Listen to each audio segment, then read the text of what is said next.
ठीक है, चैप्टर का नाम जो है पॉलिनोमियल रिंग्स, ठीक है ना। यही है, इसमें पढ़ना है हम लोगों को पॉलिनोमियल रिंग्स।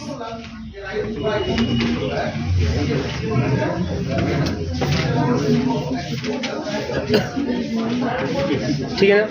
अब ध्यान दीजिए, बहुत आसान है, इसमें कुछ है नहीं इसमें, और जो चीज़ें आप पीछे पढ़ चुके हैं लगभग उसी से रिलेटेड चीज़ें हैं, है ना। बहुत नया कुछ इसमें मिलने वाला नहीं है, ठीक है। नया मतलब कि जैसे जो भी टर्म इसमें आएंगे सब आपके पिछले कॉन्सेप्ट पे ही बेस्ड होंगे।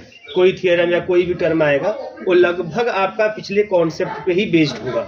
सबसे पहली बात से हम लोग पॉलिनोमियल की बात करते हैं, तो आप लोग पॉलिनोमियल में जैसे जानते हैं कि इस तरह का जो एक्सप्रेशन होता है उसको हम पॉलिनोमियल नाम देते हैं। a0 प्लस a1x, है ना, plus a2x square plus dot dot plus an x to the power n। इस टाइप का कोई एक्सप्रेशन होता है तो हम उसको क्या बोलते हैं, पॉलिनोमियल, है ना। आप डिग्री n का पॉलिनोमियल उसको बोलते हैं। और जब डिग्री n का पॉलिनोमियल बोलेंगे तो आपका जो an है ये नॉट इक्वल 0 होना चाहिए। बस हमारी डिग्री आ रही है, तो जिस डिग्री का पॉलिनोमियल बोलेंगे उस डिग्री का जो कोफिशिएंट होना चाहिए वो नॉट इक्वल 0 होना चाहिए। जैसे कोई बोले अगर आपसे कि ax स्क्वायर प्लस का bx प्लस c, ये 2 डिग्री का पॉलिनोमियल है ना। तो इसके 2 डिग्री का पॉलिनोमियल होने के लिए जो आवश्यक जो कंडीशन हो क्या उसमें होल्ड होना चाहिए कि भैया a इज नॉट इक्वल 0 होना चाहिए। और कुछ हो इसमें हो जाए सब चलेगा, लेकिन a 0 नहीं होना चाहिए अगर ये 2 डिग्री का पॉलिनोमियल है तो। बात समझ में आ रही है। अच्छा, इसी पॉलिनोमियल में जो पॉलिनोमियल जिस डिग्री का होता है, याद रखिएगा, जो पॉलिनोमियल जिस डिग्री का होता है ना, उसका जो कोफिशिएंट है, अगर मान लीजिए यहीं पर जो कोफिशिएंट है x to the power n का, अगर n डिग्री का पॉलिनोमियल है तो इसका जो कोफिशिएंट है an अगर यहाँ 1 हो जाए तो इसी पॉलिनोमियल को एक नाम देते हैं मोनिक पॉलिनोमियल। इसी को मोनिक पॉलिनोमियल का नाम दिया जाता है। मतलब किसी पॉलिनोमियल में जो पॉलिनोमियल जिस भी डिग्री का होता है, हाईएस्ट डिग्री जो उसकी होती है, उसका अगर कोफिशिएंट 1 हो जाता है तो उसको हम मोनिक पॉलिनोमियल बोलते हैं। जैसे x स्क्वायर प्लस का 5x प्लस का 6, है ना, यह आपका मोनिक पॉलिनोमियल है। अगर लेकिन 2x स्क्वायर प्लस का x प्लस का कुछ ऐसा कर दिया जाए, यह मोनिक पॉलिनोमियल नहीं, क्योंकि यहाँ पर, है ना, यहाँ x स्क्वायर का कोफिशिएंट जो है 2 हो गया, तो ये 1 होना चाहिए। अच्छा, अब इसमें देखिए करना क्या है, जैसे कि a मान लीजिए पॉलिनोमियल हो गया, इस तरीके का एक्सप्रेशन जो होता है वो पॉलिनोमियल होता है, जिसमें से जो a0 a1, है ना, या a2, इस तरीके से जो ये सबके सब है, ये सब के सब क्या है, कॉन्स्टेंट्स है। ये सब कॉन्स्टेंट्स है ना, या स्केलर भी कह सकते हैं, सब स्केलर है। इनको लिया कहाँ से गया, अगर इनको मान लीजिए आप रिंग से लेते हैं, मतलब ये जो आपके जो कांस्टेंट है अगर इसे आप रिंग से लेते हैं तो रिंग से अगर लेंगे तब इसी पॉलिनोमियल को बोलेंगे polynomial over the ring R. बस समझ में आ रही है। या इसी को बोल देंगे हम लोग polynomial over the ring R बोलेंगे। और ऐसे सभी पॉलिनोमियल का जो सेट बन जाएगा, ऐसे सभी पॉलिनोमियल का जो सेट बन जाएगा, है ना, वो पूरा रिंग का फॉर्मेशन करता हुआ आपको दिखाई देगा, तो पूरा रिंग बनाएगा। बात समझ में आ रही है। और रिंग बनाएगा तो हम उसको बोल देंगे पॉलिनोमियल रिंग, तो उसको हम पॉलिनोमियल रिंग बोलते हैं। और उसे हम लोग दिखाएंगे ऐसे RX से दिखाएंगे, इस तरीके से RX से। बात समझ में आ रही है। और इसी प्रकार से अगर मान लीजिए जो A0 A1 A2 ये सब जो कॉन्स्टेंट्स हैं, जो कोफिशिएंट्स हैं आपके x के, है ना, अगर ये सब के सब अगर फील्ड से लिए जाए, कहाँ से लिए जाए, अगर ये फील्ड के एलिमेंट हो तो फील्ड के एलिमेंटों को लेकर आप जितने भी पॉलिनोमियल बना दीजिए, उस सभी पॉलिनोमियल को हम लोग बोलेंगे polynomial over the field f बोलेंगे उसको। और उस सभी पॉलिनोमियल का जो सेट होगा वो भी रिंग बनाता हुआ आपको दिखाई देगा, है ना, तो उसको हम लोग fx से प्रदर्शित करेंगे, पॉलिनोमियल ओवर द फील्ड लेकिन बोलेंगे उसको। बात समझ में आ रही है। ओवर द फील्ड f, और उसको fx में सभी के सभी पॉलिनोमियल आएंगे, लेकिन इसमें वे सभी पॉलिनोमियल आएंगे जिस पॉलिनोमियल के जो आपके वेरिएबल है ना यहाँ पे x के रूप में, उसके जो कोफिशिएंट A0 A1 A2 ये सब है, सब कहाँ से लिए जाएंगे, सब फील्ड के एलिमेंट होंगे। अगर रिंग RX है तो RX में वे सभी पॉलिनोमियल आएंगे, है ना, जिस पॉलिनोमियल में जो आपके कांस्टेंट्स है A0 A1 A2 ये सब रिंग से आने चाहिए, वो रिंग के एलिमेंट होने चाहिए। बात समझ में आ रही है। तब हम उसको बोलेंगे, ऐसे पॉलिनोमियल को बोलेंगे कि वो पॉलिनोमियल ओवर द रिंग है, और साथ ही साथ वो इस सेट में आएगा, इस RX वाले सेट में वो बिलोंग करेगा। बात समझ में आ रही है। तो जब भी आपसे RX बोला जाए इसका मतलब कि यह एक ऐसा सेट है जो पॉलिनोमियल का सेट है, पहली बात है ना, x लिखा है इसका मतलब ये x के टर्म में है, वेरिएबल x के फॉर्म में है, तो यह पॉलिनोमियल का सेट है। और इसमें जो भी पॉलिनोमियल आएंगे उसके जो आपके कांस्टेंट्स होंगे A0 A1 A2 जो भी कांस्टेंट्स होंगे, या AI हम बोल दें, ये सब से सब R के एलिमेंट होंगे, मतलब AI बिलोंग्स टू R। इसमें जो AI होगा वो बिलोंग्स टू R होगा, और इसमें जो AI बिलोंग्स टू क्या होगा, F होगा। यही बातें होती हैं। तो इसमें पहला क्वेश्चन तो यही बन जाता है कि आपको शो करना होता है कि जो RX है ये पूरा पूरा रिंग का फॉर्मेशन करेगा। जो इस तरह पॉलिनोमियल का सेट है क्या करेगा, पूरा पूरा रिंग का फॉर्मेशन करेगा, है ना। तो रिंग का फॉर्मेशन करने के लिए जो आपके पास कंडीशन है कि जो विथ रेस्पेक्ट टू एडिशन पूरा पूरा क्या बनाना चाहिए, अबेलियन ग्रुप बनता हुआ दिखना चाहिए, है ना। With respect to multiplication semi group बनते हुए दिखना चाहिए, है ना। और विथ रेस्पेक्ट सॉरी मल्टीप्लिकेशन जो होना चाहिए वो एडिशन पे डिस्ट्रीब्यूटिव होना चाहिए, है ना। ये सब कुछ अगर आपको दिखता है इस सेट के एलिमेंटों के बीच में, तब हम लोग बोलेंगे कि ये जो RX है पूरा पूरा रिंग का फॉर्मेशन कर रहा है। बात समझ में आ रही है? अच्छा, अगर मैं आपसे पूछूं कि अच्छा बताइए क्या विथ रिस्पेक्ट टू एडिशन जो पॉलिनोमियल का सेट होता है ना, मान लीजिए यही आपका RX है, RX में जो पॉलिनोमियल आपको पता है पॉलिनोमियल ही आएंगे सब, लेकिन वे सभी पॉलिनोमियल आएंगे जिसके जो कोफिशिएंट्स होंगे या जो उसके कांस्टेंट्स होंगे, है ना, वो आपके रिंग के ही एलिमेंट होंगे। बात समझ में आ रही है? तो क्या ऐसे सेट जो ऐसा जो सेट है, क्या ये विथ रिस्पेक्ट टू एडिशन पूरा ग्रुप बना सकता है कि नहीं बना सकता है? कैसे बनाएगा? देखिए बहुत सिंपल सी बात है। जैसे मान लीजिए अगर हम ले लेते हैं यहाँ से दो ले लेते हैं, fx ले लेते हैं और gx ले लेते हैं, और मान लीजिए हमने fx इक्वल टू कुछ भी ले लिया, ऐसे मान लीजिए हमने ले लिया a0 प्लस a1x, है ना, plus a2x square plus dot dot dot plus का an x to the power n ले लिया। इसी प्रकार से मैंने अगर gx ले लिया b0 plus b1x plus b2x square plus dot dot dot plus का bn x to the power n ले लिया, ऐसे ले लिया। बस समझ में आ रही है? तो ऐसे केस में जब इनको आप ऐड करोगे तो ऐड कैसे करते हैं हमको पता है। जब ऐड करते हैं fx प्लस का gx तो आपको मिल जाता है a0 प्लस b0, अच्छा, है ना, प्लस का a1 प्लस b1, और ये ऐसे x ऐसे कंटिन्यू हो जाएगा, प्लस का an प्लस का bn, है ना, और x to the power n हो जाएगा।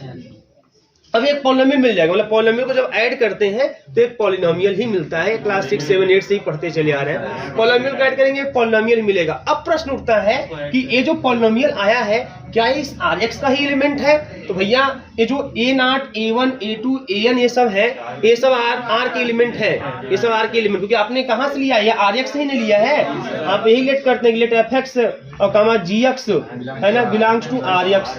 तो RX में अगर है तो कन्फर्म है कि इसमें जो भी पॉलिनोमियल आप लेते हैं RX से, उसके जो कोफिशिएंट या x के जो कोफिशिएंट होंगे या जो कांस्टेंट्स आप उसमें यूज कर रहे हैं वो सब के सब रिंग के एलिमेंट होंगे।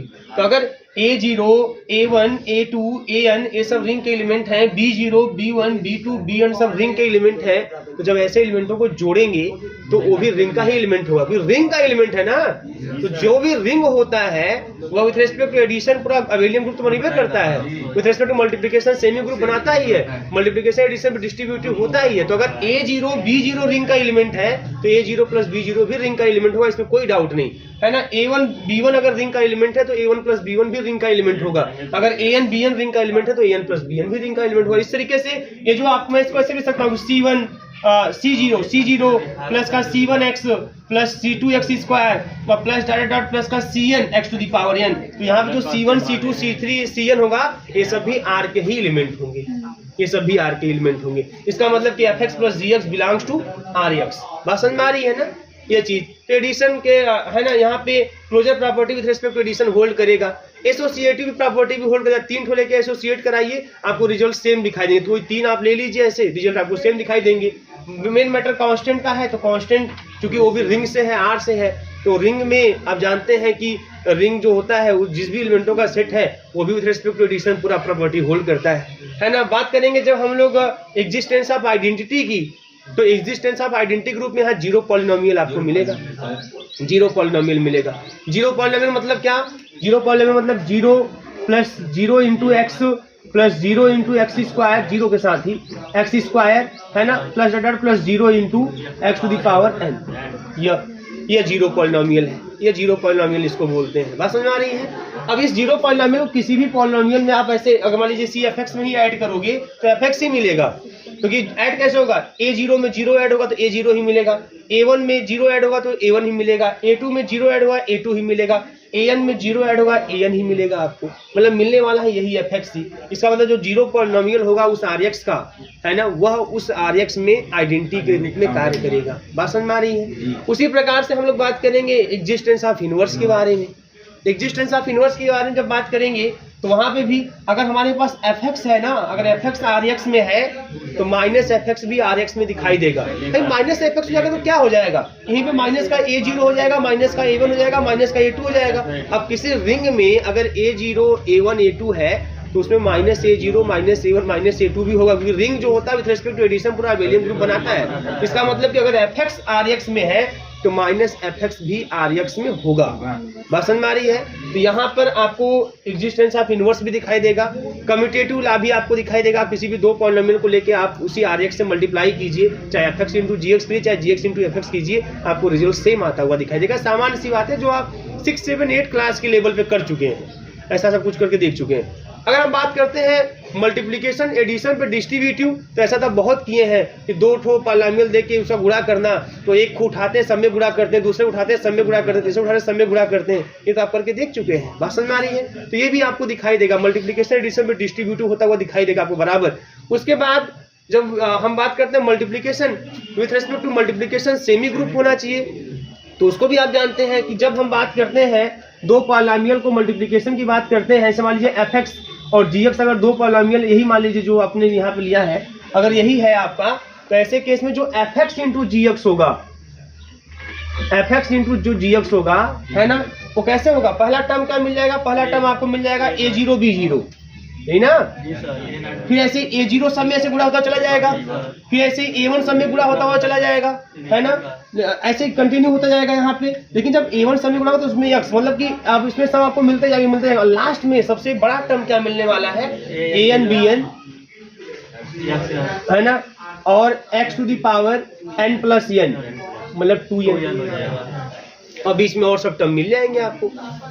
बस समझ में आ रही कि नहीं आ रही है?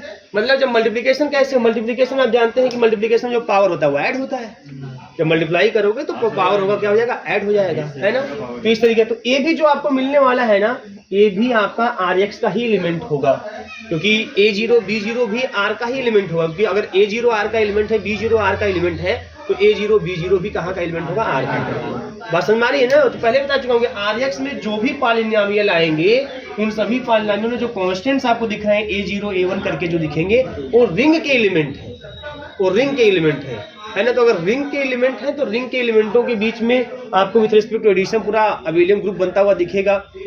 रिंग के एलिमेंटों के बीच में with respect to multiplication semi group बनता हुआ दिखाई देगा, और मल्टीप्लिकेशन एडिशन पे डिस्ट्रीब्यूटिव होता हुआ भी दिखाई देगा। तो ये आपको सेमी ग्रुप बनाता हुआ भी दिखाई देगा। मतलब ये पूरा जो rx जो पॉलिनोमियल का जो सेट है ना, ये पूरा का पूरा रिंग बनाएगा, उसको हम बोलेंगे पॉलिनोमियल रिंग। उसी रिंग को हम क्या बोलेंगे? Polynomial ring. बात समझ में आ रही है? ये सामान्य चीज है। अच्छा बस बताइए आप लोग, है ना, कि क्या पॉलिनोमियल रिंग जो है, पॉलिनोमियल का जो सेट rx है हमारा, पॉलिनोमियल का जो सेट rx है, क्या यह विथ रिस्पेक्ट टू मल्टीप्लिकेशन इसके पास इनवर्स होंगे? क्या विथ रिस्पेक्ट टू मल्टीप्लिकेशन मतलब बताओ, आइडेंटिटी होंगे कि नहीं होंगे? विथ रिस्पेक्ट टू मल्टीप्लिकेशन क्या आइडेंटिटी होगा कि नहीं होगा? होगा। जो कांस्टेंट पॉलिनोमियल होगा वो आइडेंटिटी का काम करेगा लगभग। इसे 1 है ना, 1 भी तो पॉलिनोमियल है, 1 भी पॉलिनोमियल है, 0 डिग्री का पॉलिनोमियल है, 1 भी पॉलिनोमियल है। अब 1 को किसी भी पॉलिनोमियल में मल्टीप्लाई करोगे तो वही ना पॉलिनोमियल आएगा। ये तो सामान्य सी बात है। इसका मतलब इसके पास विथ रिस्पेक्ट टू मल्टीप्लिकेशन की आइडेंटिटी है ना, जो कि 1 के रूप में एज अ, है ना, क्या मल्टीप्लिकेटिव आइडेंटिटी के रूप में आपको 1 दिखाई देगा, है ना। लेकिन अच्छा बताइए, क्या हमें इस rx में हर एक पॉलिनोमियल का मल्टीप्लिकेटिव इनवर्स दिखाई दे सकता है? क्या नहीं दिखाई दे सकता। बात समझ में आ रही है? हाँ, विथ रिस्पेक्ट टू मल्टीप्लिकेशन इसके पास इनवर्स नहीं होते। विथ रिस्पेक्ट टू मल्टीप्लिकेशन जो rx है ना, ये ग्रुप बनाता हुआ दिखाई नहीं देगा, इसके पास मल्टीप्लिकेटिव इनवर्स नहीं होगा। क्यों नहीं होगा भैया? वैसे मैं बोलूं, यही x² प्लस का 5 मान लीजिए एक पॉलिनोमियल है, इसी rx से एक पॉलिनोमियल मैंने x² प्लस का 5 ले लिया।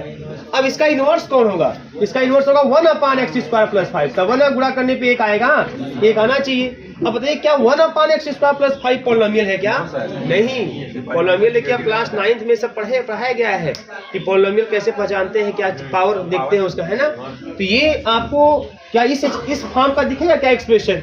ये इस फॉर्म का एक्सप्रेशन नहीं दिख रहा है, तो ये पॉलिनोमियल नहीं है। तो ये पॉलिनोमियल नहीं है, इसका मतलब 1/x² प्लस 5 rx में होगा ही नहीं। तो होगा नहीं, इसका मतलब कि rx में पॉलिनोमियल का इनवर्स एग्जिस्ट नहीं करेगा। और इसका यूज हम कहाँ करेंगे? जब फील्ड की बात आएगी कि जो पॉलिनोमियल रिंग है क्या वो फील्ड बनाएगा? बताइए क्या पॉलिनोमियल रिंग फील्ड बना पाएगा? पॉलिनोमियल रिंग फील्ड नहीं बना पाएगा। बात समझ आई ना?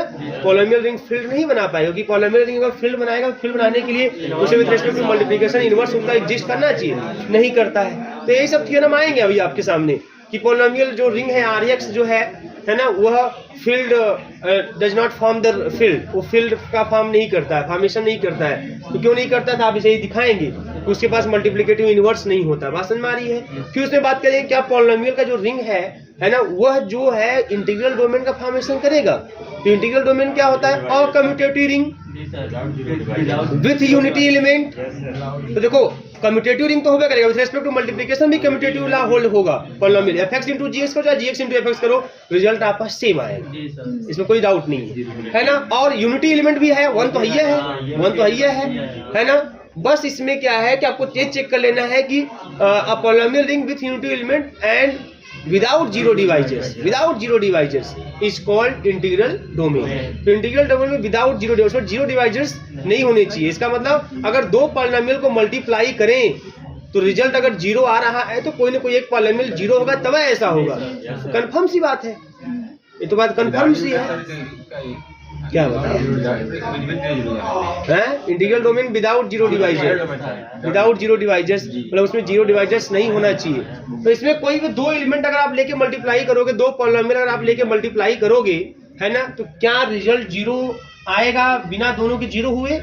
ऐसा नहीं हो सकता। जब तक कोई एक पॉलिनोमियल जीरो नहीं होगा ना, दो पॉलिनोमियल का मल्टीप्लिकेशन जीरो नहीं आ सकता। आप देख लीजिए, दिमाग लगा लीजिए हर तरीके से, है ना, ऐसा पॉसिबल ही नहीं है। ठीक है, दो पॉलिनोमियल को मल्टीप्लाई करें और उसमें से कोई एक जीरो ना हो और रिजल्ट आपका जीरो आ जाए। तो ये सभी चीजें चेक करें। तो जो इंटीग्रल डोमेन फील्ड, जो चीज आप पढ़े हैं, जो चीज आप जानते हैं, उसी को बस इस पर अप्लाई करके देखना है। फिर इसमें हम लोग का जो मेन टॉपिक है ना, जो इस पूरे यूनिट में हमको फोकस करना है बस एक टॉपिक पर। और तो आप चाहेंगे ना, आप घुमा फिरा के सब कुछ का उत्तर आप दे लेंगे, क्योंकि अगर आपने पढ़ा है सब कुछ तो आप आराम से उत्तर दे लेंगे। मेन एक टॉपिक इसमें है इररिड्यूसिबिलिटी की बात, कि पॉलिनोमियल हमारा, है ना, यहाँ से कंपटीशन में भी क्वेश्चन आते हैं। बड़ा अच्छा टॉपिक है, इसी पे फोकस हम मैक्सिमम इसी फोकस करेंगे कि पॉलिनोमियल जो है हमारा वह इररिड्यूसिबल है कि रिड्यूसिबल है।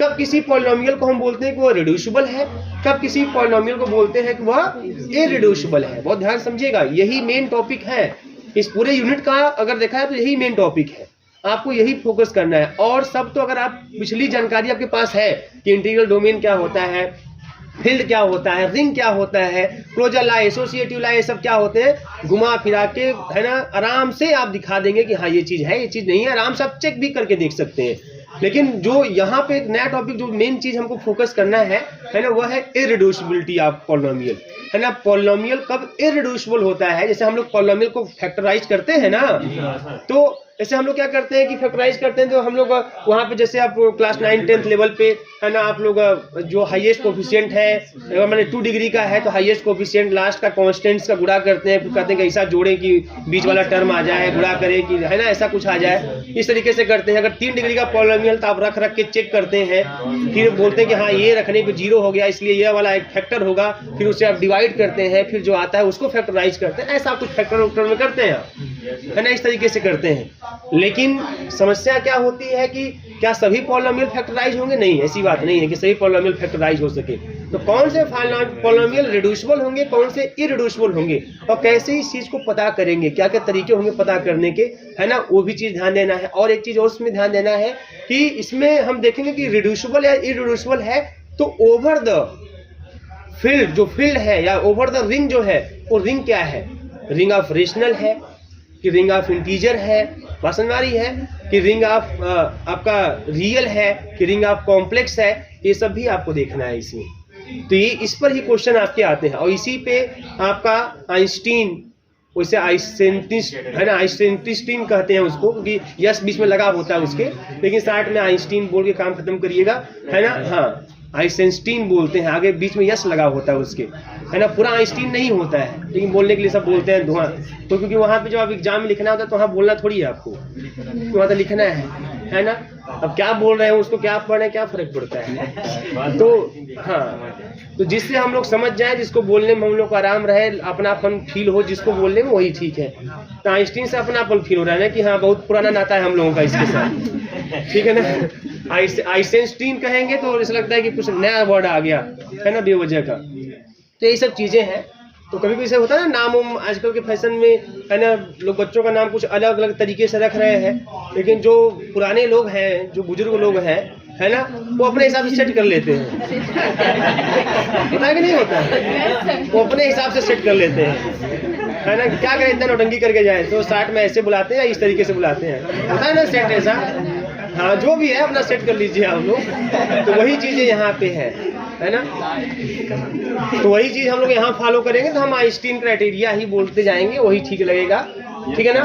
तो इसमें जो आइंस्टीन क्राइटेरिया है इसको पढ़ना है, और ये हमको बताता है इरिड्यूसिबिलिटी के बारे में ही। इससे एक तरह से ट्रिक है, एक तरीके से यह एक फार्मूला है, एक रिजल्ट है ना, जो हमको यह बताएगा कि कोई पॉलिनोमियल जो है वो रिड्यूसिबल है कि नहीं है ना। बात समझ में आ रही है? अब प्रश्न उठता है कि भैया रिड्यूसिबल और इरिड्यूसिबल क्या होता है? ये सब कुछ आप एलिमेंटों में देख चुके हैं।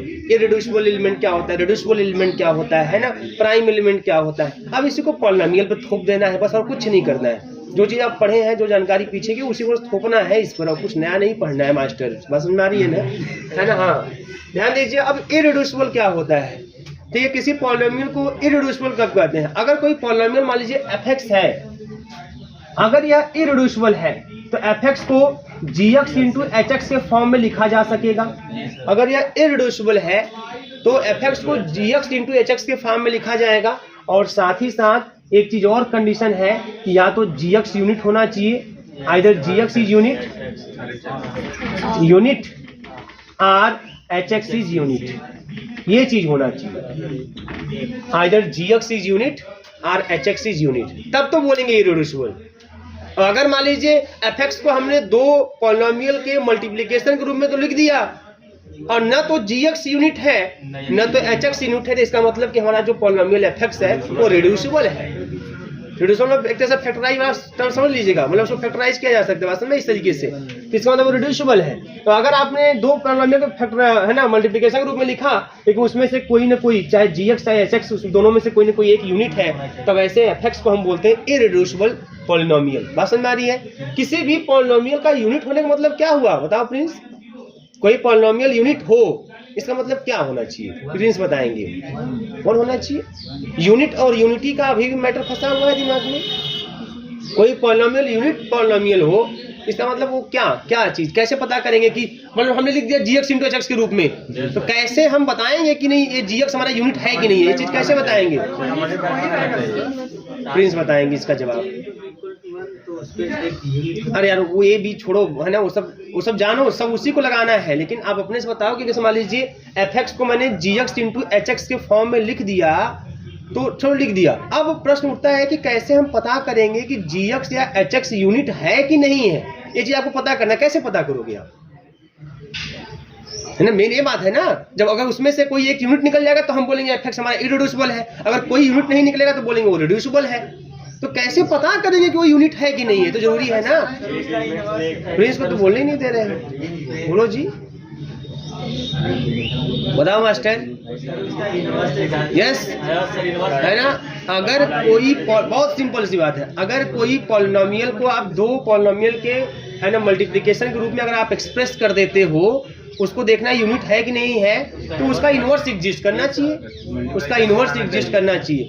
मैं बताऊँ ना, जैसे आपको सब जानते हैं वो a इंटू बी वाला ही लगाना है। a into b is equal to 1 है, ये 1 यूनिटी एलिमेंट है।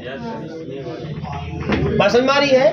और अगर ऐसा है कि a इंटू बी करने पर 1 आ रहा है, तो b है ना a के यूनिट के रूप में दिखाई देगा। a भी यूनिट होगा और b भी क्या होगा? यूनिट होगा, क्योंकि a b का इनवर्स है, b a का इनवर्स है ना। बात समझ में आ रही है ना इस तरीके से?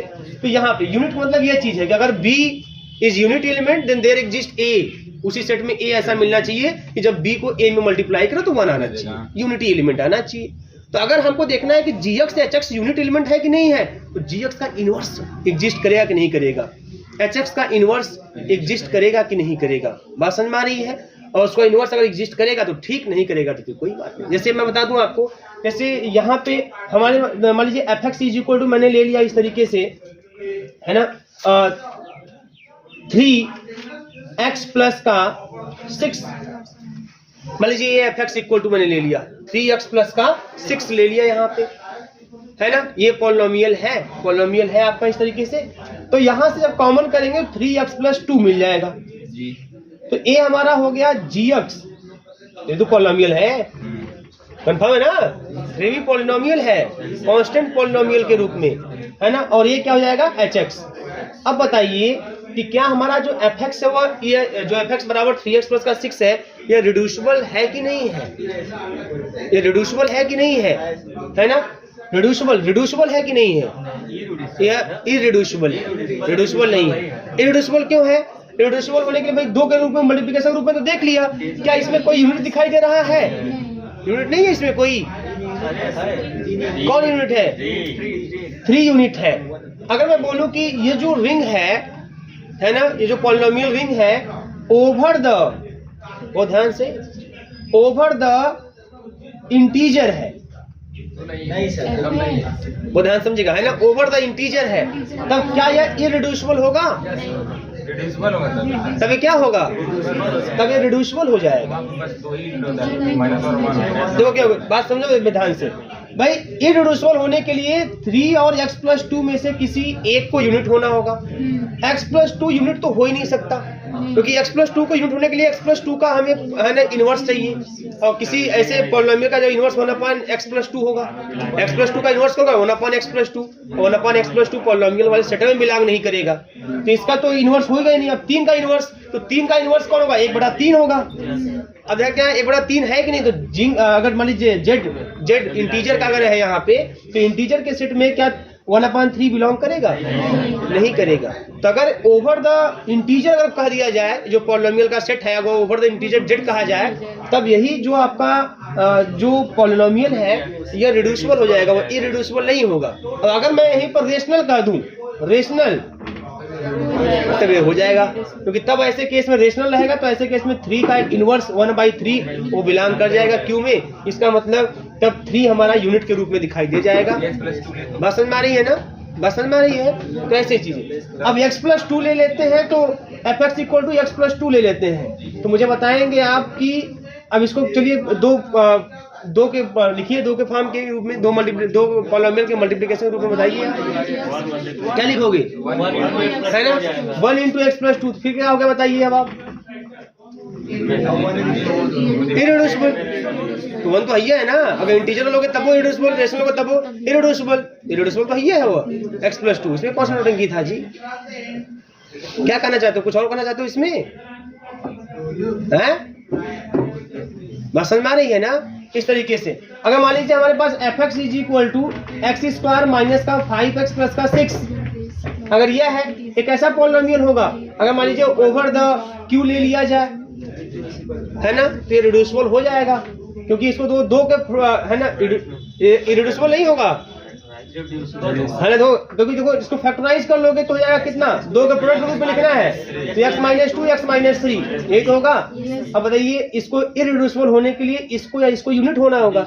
इरिड्यूसिबल होने के लिए इसको या इसको यूनिट का मतलब कि इसका या इसका इनवर्स एग्जिस्ट होना चाहिए, ना तो इसका इनवर्स एग्जिस्ट करेगा, ना तो इसका इनवर्स एग्जिस्ट करेगा। इसका मतलब चाहे आप q लो चाहे z लो, कुछ ले लो अपने आप को, है ना, यह इरिड्यूसिबल नहीं है, ये रिड्यूसिबल पॉलिनोमियल है। ये रिड्यूस भी हो गया है, रिड्यूस तो कर दिया आपने ना, रिड्यूसिबल पॉलिनोमियल, ये चीजें होती हैं। बात समझ में आ रही है। तो यह इस तरीके से है यहाँ पे, तो ये हमारा है रिड्यूसिबल पॉलिनोमियल। अब मैं बता दूं आपको और चीज समझिए यहाँ पे। अब आइंस्टीन ने क्या कहा, आइंस्टीन लिखा जाता है PIEN', ठीक है ना, यस लग जाता है ई के बाद इसमें। आइंस्टीन, है ना, क्राइटेरिया क्या कहता है, ये कहता है कि इसे मान लीजिए x² - 5x + 6 है, इसको फैक्टराइज कुछ नहीं करेंगे, पैसे पता करेंगे, है ना। अब मान लीजिए कोई एक ऐसा पॉलिनोमियल, ऐसा प्राइम नंबर ढूंढिए आप, ऐसा कोई प्राइम नंबर, जैसे देखो यहाँ पे x² की बात अगर मैं करूं, तो ये देखो यहाँ से उल्टा लिखते हैं ना, a0 से स्टार्ट करते हैं, a0 + a1x, यहाँ पे जो a0 है वो 6 है, बात समझ में आ रही है। जो a1 है वो हमारा -5 है, और जो a2 है वो हमारा 1 है, बात समझ में आ रही है। तो आइंस्टीन क्राइटेरिया कहते हैं कि अगर मान लीजिए हमारे पास ऐसा कुछ हो, a0 + a1x + a2x² plus ... plus का an x⁴n है, अगर ऐसा है तो ऐसे केस में कोई एक ऐसा प्राइम नंबर मिल जाना चाहिए, if there exist a prime number, if there exist a prime number such that p, मान लीजिए प्राइम नंबर p है, that divides a0, that divides a1, that divides a2, है ना, that divides p divides an minus 1, but p does not divides an, लेकिन वो an को divide ना करता हो, an को डिवाइड ना करे, ठीक है ना। और साथ ही साथ जो p स्क्वायर है does not divides a0, ये भी है ना। ऐसा कंडीशन, ऐसा कोई प्राइम नंबर एग्जिस्ट करना चाहिए जो इस पॉलिनोमियल के लिए इस तरीके कंडीशन होल्ड करे। बात समझ में आ रही है? तो पहले बताइए कि ऐसा कोई प्राइम नंबर यहाँ पे एग्जिस्ट करेगा, बताइए। ऐसा कोई प्राइम नंबर आपको मिल जाएगा जो इस कंडीशन को होल्ड कर जाए। इस वाले में क्या होगा, ध्यान देना यहाँ पे, इस वाले में क्या होगा, इस वाले की बात करें तो अगर मैं 2 लेता हूँ, प्राइम नंबर 2 से स्टार्ट होगा, है ना। मैं 2 की बात करूं तो 2 जो है वह a0 को डिवाइड करे, मतलब 6 को डिवाइड करे, यस डिवाइड कर रहा है ना। और 2 जो है वह आपका -5 को भी डिवाइड करे, लेकिन यह इसको डिवाइड नहीं करेगा। बस समझ आ रही है? तो ये कंडीशन करता है कि पहले यहाँ इसके मैक्सिमम तक जाना, उसके ठीक पहले तक डिवाइड करना चाहिए कांस्टेंट को, है ना। और जो मैक्सिमम डिग्री का कोएफिशिएंट है उसको बस डिवाइड नहीं करना चाहिए। तो यहाँ पे ऐसा कोई प्राइम नंबर ले लोगे, अच्छा कोई भी क्या और भी चेक कर लीजिए। अगर मान लीजिए 5 लेते हैं तब भाई एक 5 होगा जो इसको डिवाइड, लेकिन इसको डिवाइड तब नहीं करेगा, तो 5 इसको डिवाइड नहीं करेगा। बात समझ में आ रही है ना। तो ऐसे केस में कोई ऐसा प्राइम नंबर आपको नहीं मिलेगा जो इसको डिवाइड करे। अगर ऐसा प्राइम नंबर मिल जाता जो इस पूरे कंडीशन को होल्ड करता तब तो वो इररिड्यूसिबल हो जाता। क्या होता वो, है ना। तो ऐसा कोई प्राइम नंबर नहीं मिल रहा है, इसका मतलब क्या है, रिड्यूसिबल है। तो ऐसे चेक करते हैं। जैसे मान लीजिए और भी ले लेते हैं यहाँ पे, अब इसी को देख लीजिए, इस 3x वाले को ही देख लीजिए, है ना। ध्यान दीजिए, तो समझ लीजिए कुछ नहीं है इसमें। अगर मान लीजिए आप इसी को ले लेते हैं, fx is equal to 3x plus का 6 है, है ना। तो यहाँ पे जो मैक्सिमम पावर है वो ये, मैक्सिमम पावर मतलब यहाँ पे x पावर 1 है। तो कोई प्राइम नंबर ऐसा मिलना चाहिए जो इसको डिवाइड करे लेकिन इसको डिवाइड ना करे, है ना, यही ना। कोई प्राइम नंबर ऐसा हो जो इसको डिवाइड करे, यही तो है भाई। मैक्सिमम पावर के पहले तक के सभी कांस्टेंट को डिवाइड करे, तो मैक्सिमम पावर तो यही तक है ना। अब इसके पहले तक के सभी कांस्टेंट को डिवाइड करे, तो मान लीजिए हम p इक्वल टू 2 ही लेते हैं, है ना। तो जो 2 है वो 6 को डिवाइड करे, लेकिन 2 जो है वो 3 को डिवाइड ना करे, सही बात है, होल्ड कर रहा है कंडीशन। और p का स्क्वायर मतलब 4 जो है वह भी आपको a0 6 को डिवाइड ना करे, तो नहीं करेगा।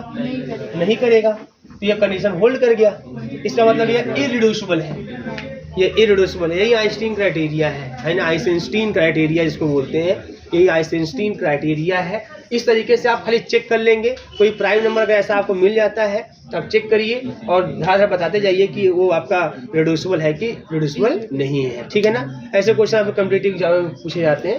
तो यही सब बातें इसमें करनी है इस पूरे चैप्टर में, ठीक है। तो आइए स्टार्ट करते हैं, कुछ लिखना भी स्टार्ट करते हैं।